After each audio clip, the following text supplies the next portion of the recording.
Hello, everybody. Today, Jan and I are in the same house, Yeah. doing this recording. So something funny that was happening just before we got on, we were doing some test runs kind of to see if, what the sound would be like and everything with this. And the word processing for the Zoom kept coming up. Processing, processing, processing. And as we're sitting there to see if our test run, just check the volume, had gone through, we're realizing this processing, you said something, this processing is actually very significant. So, kind of what we want to start with today, because we've realized how much December into January into where we're at right now has been about processing, integration. There's times in our life where it's the chariot card. It's like time to go, time to learn. It's like we're going into like the deep dives of the self. We're going into deep dives of who are we, why are we here, but do we give ourselves the time to actually process the information, to actually integrate it? I think we've done episodes before about what integration means, but the processing part, and interestingly enough, this morning I had a brief conversation with a client of mine because they were in complete, rock bottom as of yesterday, and how she transitioned a little bit into today, giving herself the space to process and putting the pieces together. Um, so easily do we forget this very important component Oh my gosh, of it. absolutely. So what's coming up for you as we get So into processing? we actually celebrated my mom today. Um, and while I was stopped and paused this morning to go to a different pace to cook, because I do, it's one of my favorite things is to cook for my family. And I love doing it because it's like the neutral space and I get to really just infuse myself with the food and look at the That's how you create colors. And too. it's how I create, it's how I ground. It's very grounding to me to make food and then watch my friends and family eat it. It's my favorite. But when I was doing it, I was having all of this information come in the form of a massive headache. And you guys will hear me talk about this sometimes. I've had information coming forward to me of things that I have not completely processed, things I have not completely grieved. And even other lifetimes I was remembering where, there's this moment where I'm the good guy and the bad guy. And if those of you who follow me, you'll know I'm really about the dichotomies and I love the villain and the saint. That being the case, I was learning to love the villain side of me from another time frame or parts where I even judge myself today. They're the same kind of themes of pressure. And so as I started having more of this healing, In lifetime, I should say. It's like we're lifetime, literally coming to her house. She's cooking. I'm like, are you okay? And you're starting to share all of this. yeah. So as we leave there and I'm sharing it, the headache's easing up, but then it's coming back in as we get to Melena's. So we get to Melena's, and I'm like, I gotta go outside. I gotta go out. I have to go process this. There's a lot that I'm not allowing to come in right now from an old energy body that hurts. So come out, come back in. And that's when the screen was saying processing, processing, processing. And I just giggled a little bit and so did you, because it's like, this is really how it works. Yeah. We'll get impatient Yeah. and frustrated with the fact that it's taking so long to process. Because I'm the one I was like, oh, it's okay. We're good. But it's still processing. I want to hurry up and get on with it, kind of thing. And I was like, oh, wow, that's what I do. I actually will try to avoid some of the times where I need to be still and sit and figure out and strategize, right? Or feel everything that I just went through. And guys, this is like, I'm saying these words, and it's like I've said these words and sometimes they're just words, but now I'm starting to become aware of what it actually means. This has been actually really big for Mhm. me, being in this line of work now, and what I've been doing with myself is that we hear these words of like awakening and becoming more aware and having better understanding, but part of my processing and integration as of recently is now really feeling into these words of what they actually mean. Yeah. So that there's a new weight to it when I say feel these things to myself. Yeah, You know what I mean? absolutely. And to give you more understanding of what integration means, my headache started sometime when I was much younger. I think I was about 7 years old the first time these headaches came in, and they were typically showing up when something was out of alignment with me. Mm-hmm. So I get better from the headache. I move forward with my life, and I'm sort of shocked that they come back up again at Mm-hmm. a time when I'm experiencing pressure or sadness or removal or loss. Those are my three times I typically feel it, especially pressure. And I was just telling Melena right before we hopped on, I was brought back to this moment because last week I went to Louisiana, or 2 weeks ago I went to Louisiana. Um, and the family that I used to nanny for came to mind. And I met the friend of the little girl that I used to nanny for, and it was so healing and life-changing. And I just mourned and grieved and cried live right there.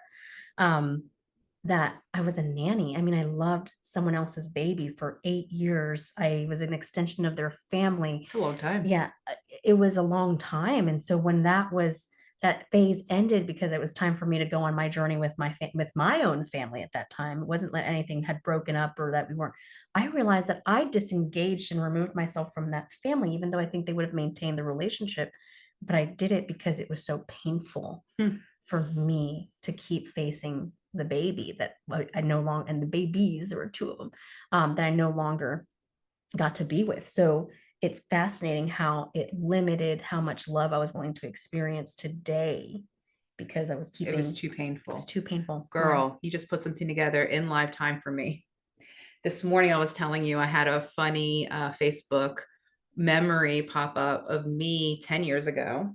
So 10 years ago, I'm 30, I'm working the restaurant industry. It's a picture of me and the employees were all out having a good time after service that night, having a drink. And I was like, oh my God, if 10, 30-year-old me would have told me now, I'd be living in Texas as a stay-at-home mom in the spirit world, basically, with two kids living in a suburban area. I would have been like, there's no way. And then part of me, my experiences as I've been transitioning to all of these things that I've created for myself, there was moments where I had to grieve the old life, grieve the old self to allow the new to come. And that was part of my really adjusting to being even a mother. It's really, I think, people, we want these babies, right? We want these families, but then we don't really have a conversation about how much it changes you, how much, it's not just about creating the thing, right? The person, the human, the life that brings you all the love, but as the human, you become a totally different person.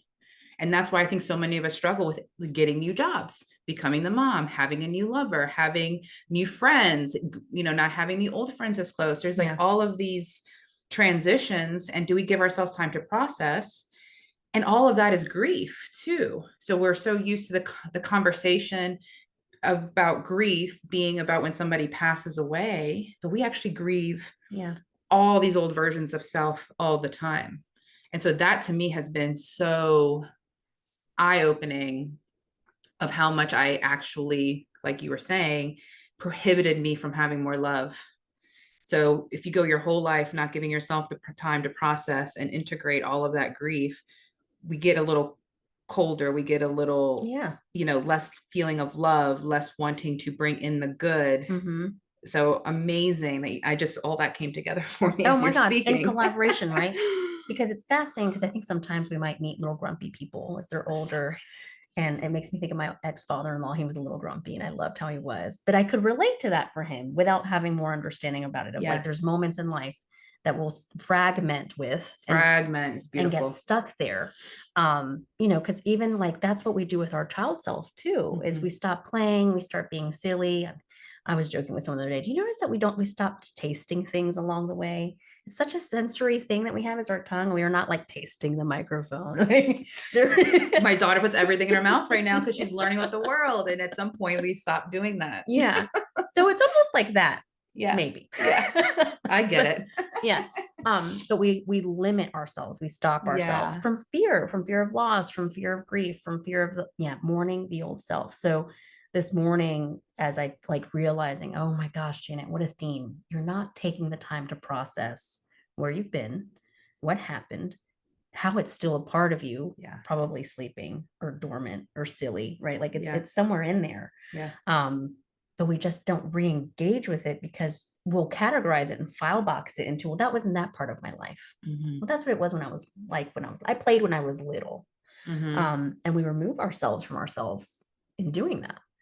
So what I realized today is that when I do get into these moments of pain, discomfort, realization, it really is such a really beautiful gift, because it's pushing me to process, what did you look over from before? What did you not spend time with? What did you not immerse yourself in? Because then the other thing I was telling Milena this morning is, even my brain can cognizantly understand It can get it, can understand that I'm stuck somewhere or that something's not processed or why I went through something.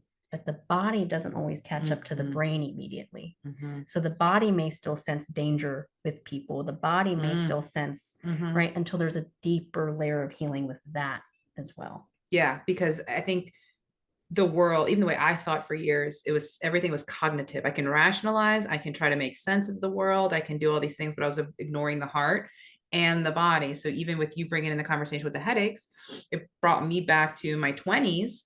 I used to throw my back out all the time. Somebody recently was like, I threw my back out. And I was like, oh my God, I remember the time I threw my back out picking up a frying pan. Oh no. And I'm young at this point, I'm just like, oh my God, I throw my back because I'm realizing now at that time, I didn't feel like I had support anywhere in my life. So literally the back was also showing me how little support I felt like I had in the world, that I had to do everything alone. If no one else can do it as good as I can, I didn't know how to ask for help at all back then. Right. And so then the body needs time to also catch up and is also giving you the signals, Mhm. right, of what's going on in your life.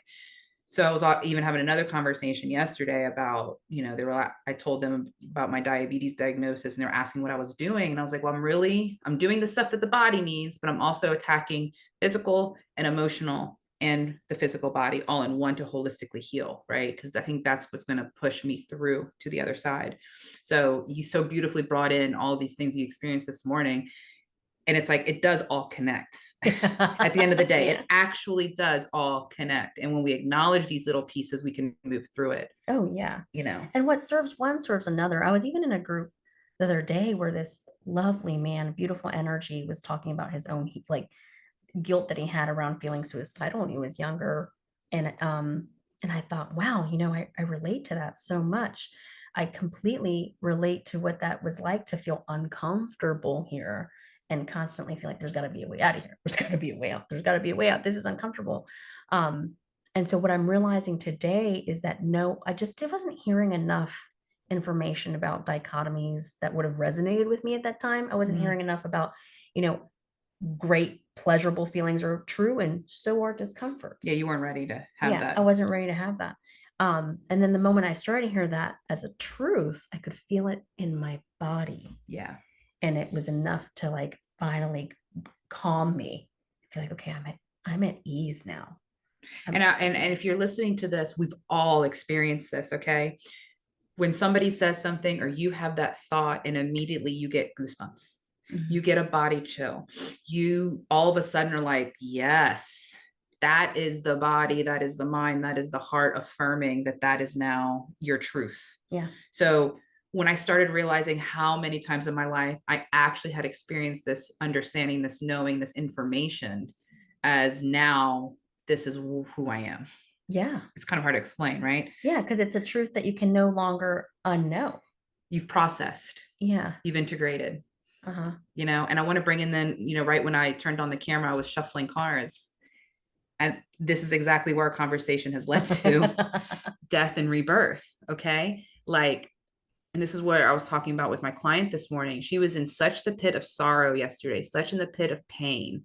Like, honestly, she didn't want to be here. Like, this is just too much how you were talking Yeah. about the suicidal thoughts and stuff because the pain gets so great. She gave herself space to process, to integrate, to go in deeper. And she's in the process now of this rebirth of this understanding. And when I spoke to her this morning, the clarity that she was telling me, I was getting the yeses for her.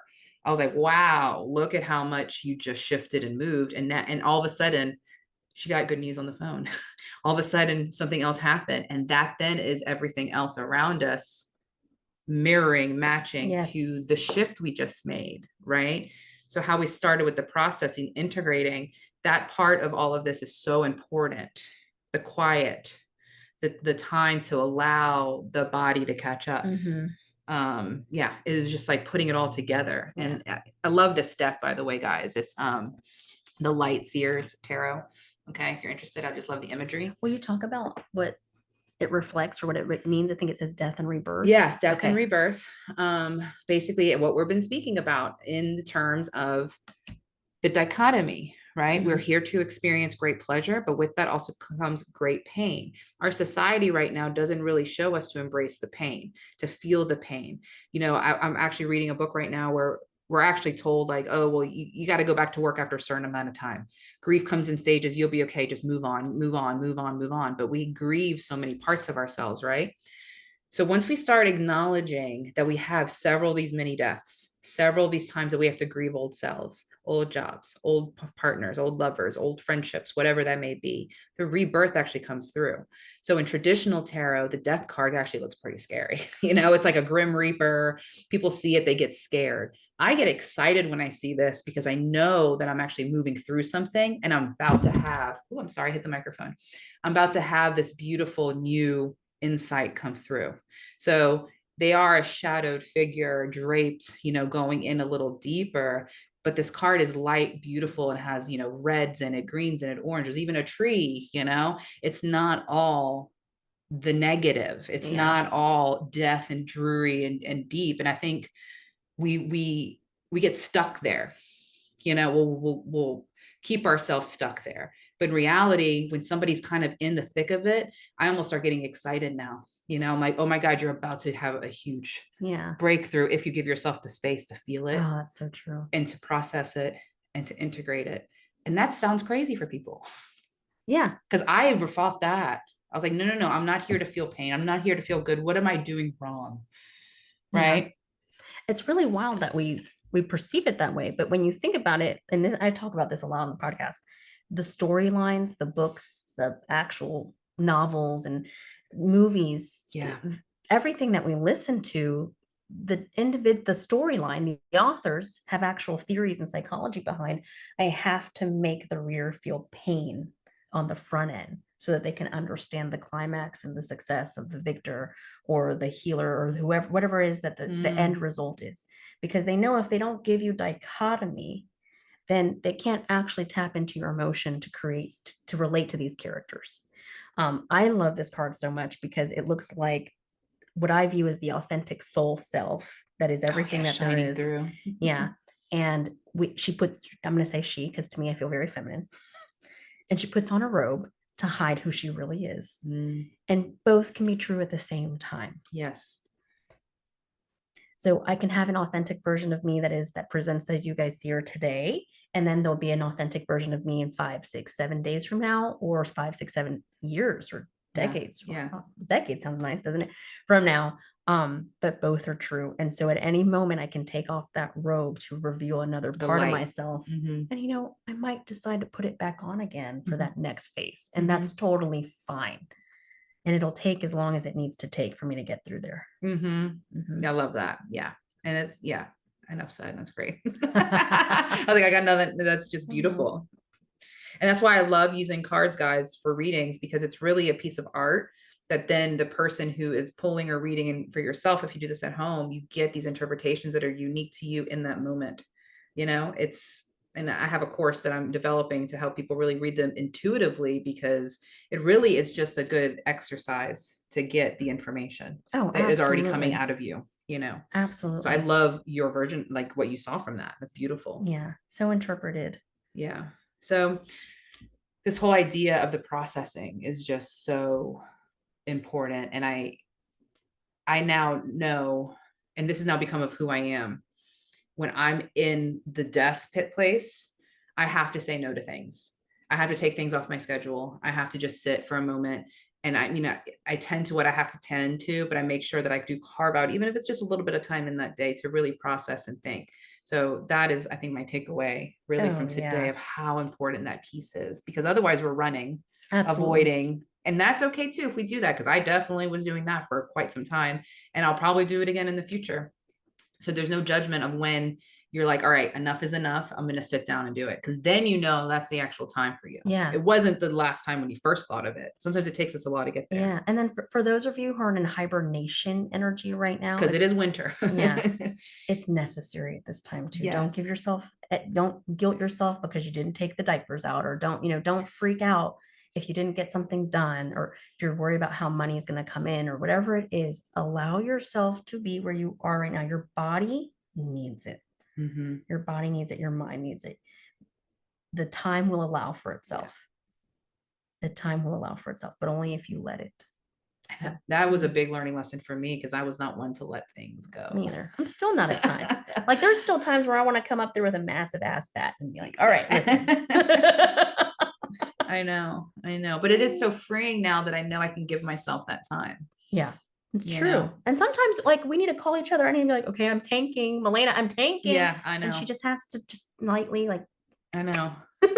and say, no, you're not, girl. You know how this works. And just even hearing that is enough for me. It's yeah, you were my phone a friend for a long time. Just like, oh my God, everything's crashing and burning. I'm like dying. I don't know what to do. I don't want to feed myself. I don't want to sleep, but I need to sleep. It was like everything at once. And it's because I was in this death rebirth phase, Yeah. Sometimes it's a clean one. Sometimes it's a really dramatic one with me, right? Yeah. Sometimes it's a quick one. Sometimes it's like I'm working on this for the next year or two and it's going to have its moments, but the more awareness I've been developing, and let's face it, guys, the society that we're seeing literally change before our eyes is requiring us to all become more aware. We're becoming more aware of our food. We're becoming more aware of the planet more than ever. We're becoming more aware in everything. Okay. It starts with us. Mm-hmm. That's how we're going to make, I believe, change in our communities. It starts with us. Then our family really benefits, then our community super benefits, then our states are benefiting, then the country, like it really is asking us to do this process because I realized somewhere along the line, I can't keep depending on other people, other factions, other governments, other, whatever it may be to do the change. Although we want that. Oh, we so want that. And we're watching them crumble, but yeah, we want that sometimes. We want something outside of us to do something. And what our mentor often says is you want someone outside of you to do something you're not even willing to do. Yeah. And ooh, yeah. And it's a good reminder sometimes that we're not willing to do. That's the key in that statement. Yeah. It's amazing. That we're not willing to do. Yeah. So even this last month, I've had to like even get out of my husband's lane like 5,000 times in a day. Yeah. Sometimes that's how often the thought would be like, oh, that's a problem. And I'd have to know. You can't make it about him. No. You can't make it about him. Yeah. I know. And my kids show me that. Husband shows me that. Life's been showing me that. My bank account's been showing me that. Like you name it, it'll keep popping up. And so just developing this awareness, using these tools, using these abilities that every single one of us here has, helps us to navigate this, I think, more smoothly right now. And the processing integrating has just been huge. And grace, right? Oh God, some grace. Grace. Yeah. So, all right. That was a lovely conversation. It was, honey. So yeah, we are going to keep doing what we're doing. Please follow us on YouTube, on Facebook and Instagram. We're really hoping to meet some parameters and get some things together so we can start doing these live, because I would love to start actually interacting with some of you guys. But until then, if you have any questions, just put it in the comments. Get on our website, message us. We're here for you guys. We know it's crazy out there. Stay grounded, please. All right. Bye, guys. Bye.